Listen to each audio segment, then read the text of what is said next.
কলেমার পতাকা যে টাঙানো হচ্ছে এটা নিয়ে আমি ইতিপূর্বে কথা বলেছি।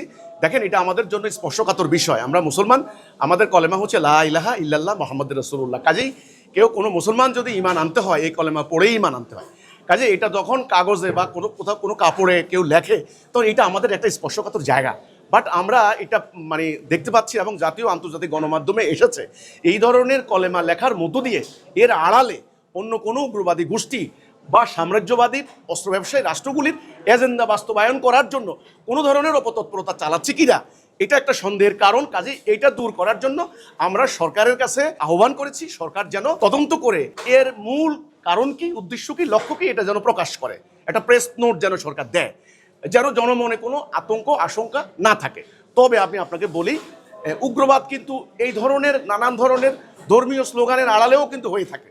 এটা যেন কেউ হতে না পারে, করতে না পারে, সেটার জন্য আমরা সরকারের কাছে আবেদন জানিয়েছি।